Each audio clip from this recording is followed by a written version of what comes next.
Tony, one of the things that I grew up with is that unless the food was bad, you should never waste it.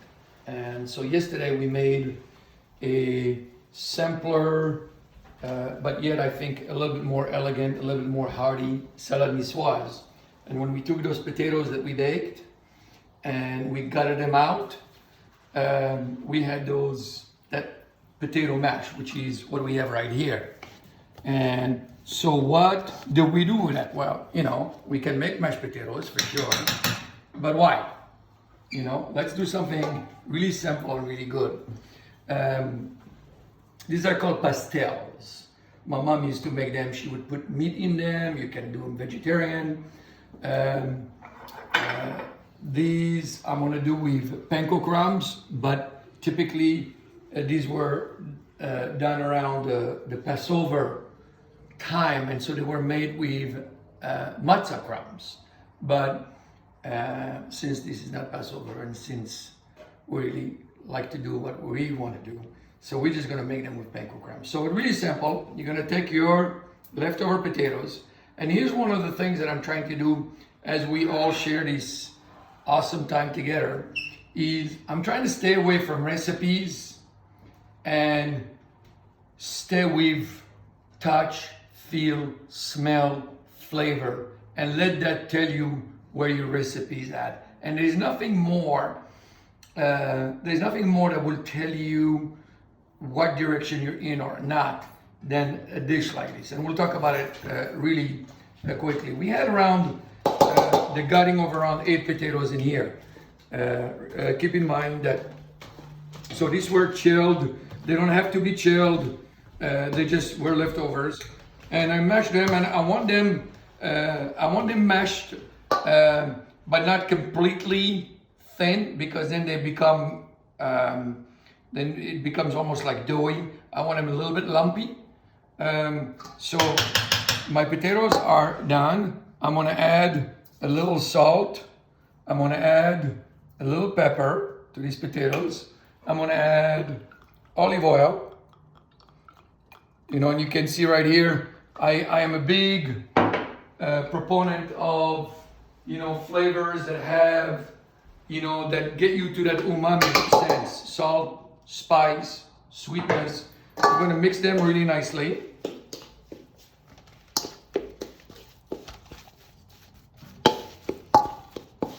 Nice. Just mix all those flavors in. And you see they're still very, very dry right now. And I'm gonna give them some wetness with some eggs. This is really simply eggs that are beaten. And I'm gonna be a little bit generous on the egg, which is gonna make my potato mix nice and moist, actually almost wet. A lot of you will go, God, that's too wet, especially when you find out what we tried to do with it. But that's where that panko crumb comes in. That's the great equalizer. The egg is a bonding agent. The panko becomes getting the excess moisture, but also allowing it to have a nice, dense consistency. So you see that? I'm getting there, why not?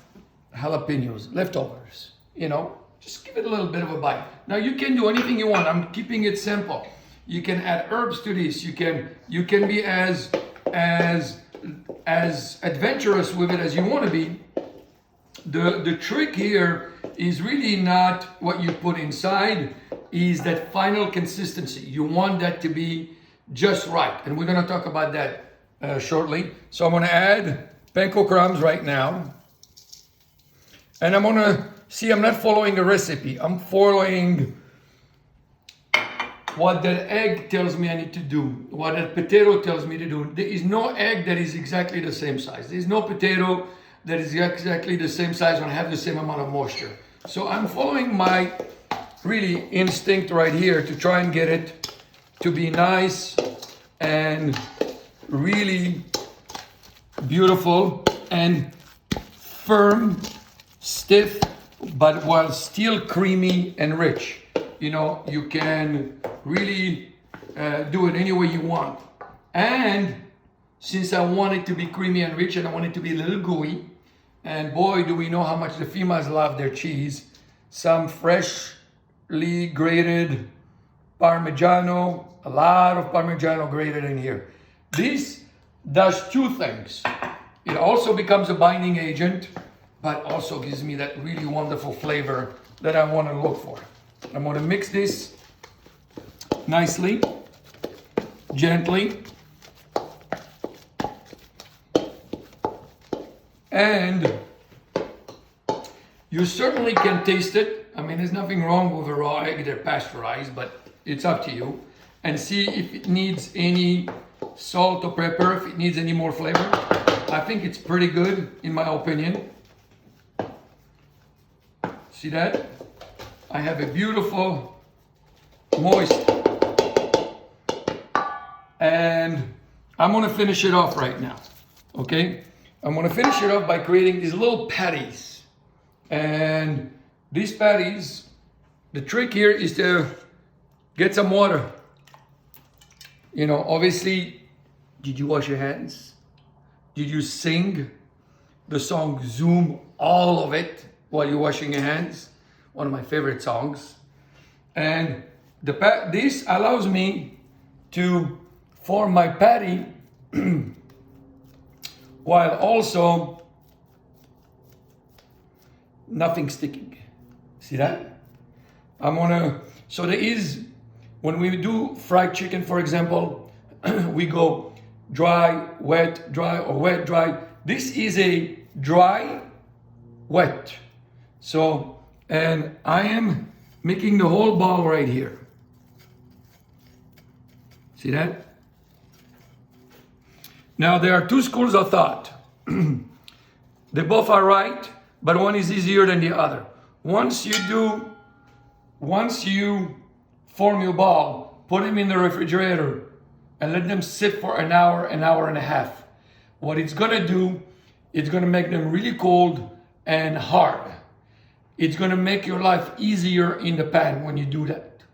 I'm a professional, so I can do this without them being cold. Well, I think I'm a professional. It depends. And so, as I said, we're gonna have a dry, wet. So this is my wet.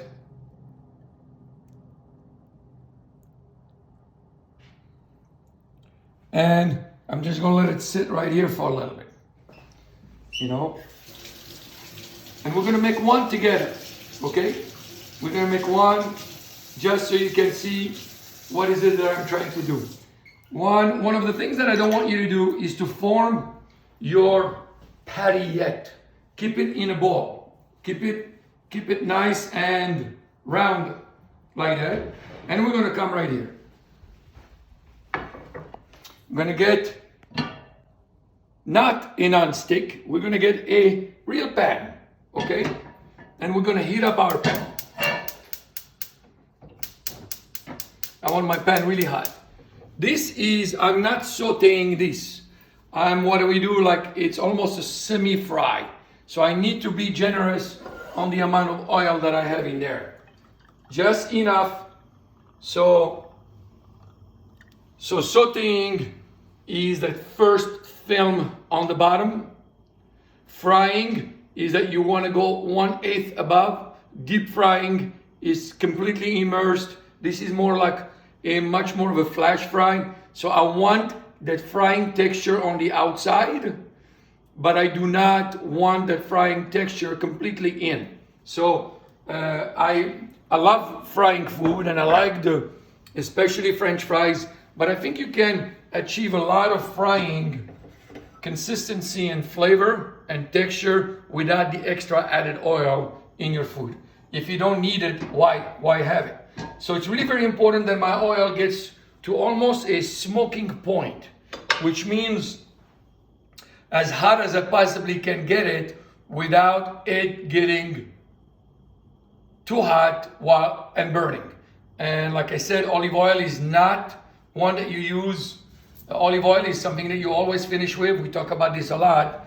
And so I'm using a rice bran oil. You can use coconut oil, you can use, but that has a little bit coconutty flavor. Avocado flavor. Avocado oil has a little bit more neutral. Grapeseed oil is easily found, and it's really very flavor neutral.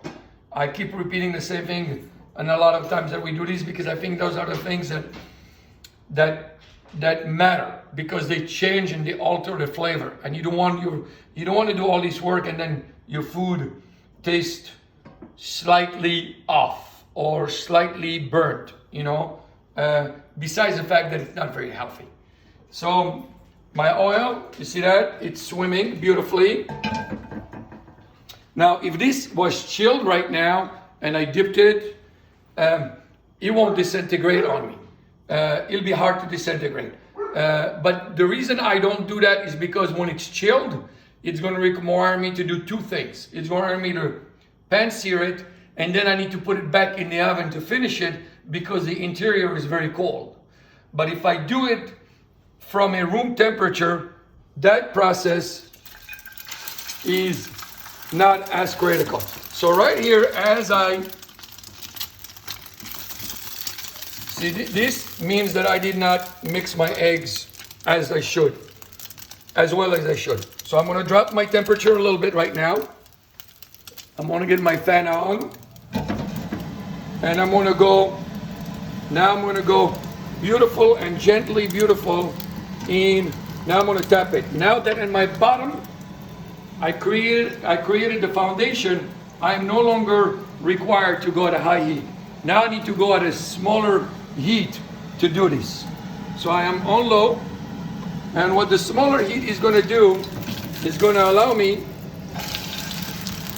see that?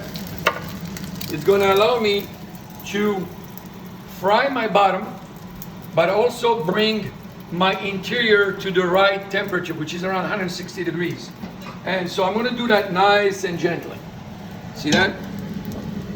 So if I had this in the refrigerator and it was chilling and hardening, and you can do it that way. And if you do, you sear them like this, you put them in the oven, and you finish them in the oven at around 350 degrees for 10 minutes, and you'll get exactly almost the same thing. Another reason why I don't like to finish them in the oven, because the oven hurts some of my crispness on the outside, and I like that. Look at that. This is beautiful. This brings back really childhood memories. So this is really what a potato pancake on steroid with an immigrant's touch on it. So, and I play with my temperature a little bit. You see, I'm not using a non-stick pan, and nothing is sticking. It's beautiful. We're going to finish this together. And now you can do this. You can take this and put sour cream on it. You can take it, put a little avocado on it. You can take it and eat it by itself. For the sake of today, we are doing it where we're going to do something fun with it. So, being that we have a household that loves chakchuka, and we do a lot of things with spices and flavors, I'm gonna do a little bit.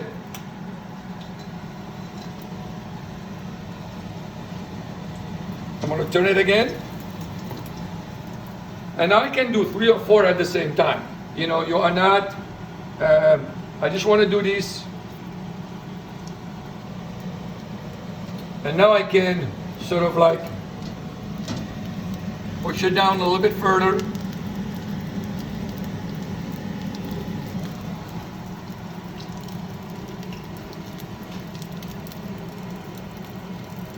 I increased my heat a little bit, and I'm going to finish it off right now. So, from start to finish, this is a 15 to 25 minute breakfast, lunch. I can take this, and any tuna that I had left over can go on top of this. I can do, instead of the bagel, I can do cream cheese, salmon, capers on this. So I can be very creative. I really encourage you to think, taking traditions and adding your perspective to it. And by the way, whoever said that they created this, they created that, they're full of shit. We all are giving a twist to something that somebody did before us and probably better. So, you know, none of us invented eating or cooking. We all are putting a twist on many, many centuries and thousands of years of cooking and evolving. And so it's really somebody did this before my mother, probably my grandmother. Although my grandmother thinks she's the one who invented it. I honestly don't think so. But I hope she's good out there. So the pastel is ready. I'm gonna take a little of my shakshuka on the bottom.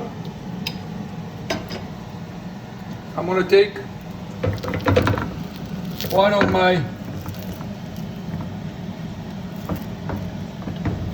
eggs that I made. So everybody in the family likes the egg done differently.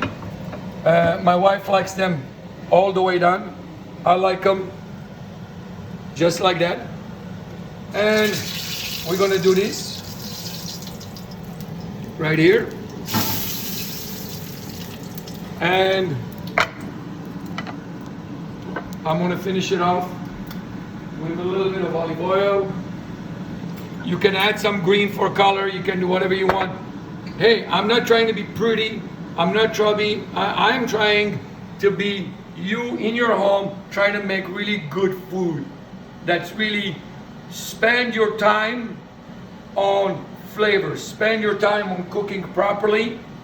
And yes, visually it should be attractive, but we tend, especially with this new breed of chefs, to foo-foo our dishes, and we're becoming a lot more substance, style than we are substance. This is about substance, a little style. And of course, break the egg right there and then get it on. And voila, bon appétit.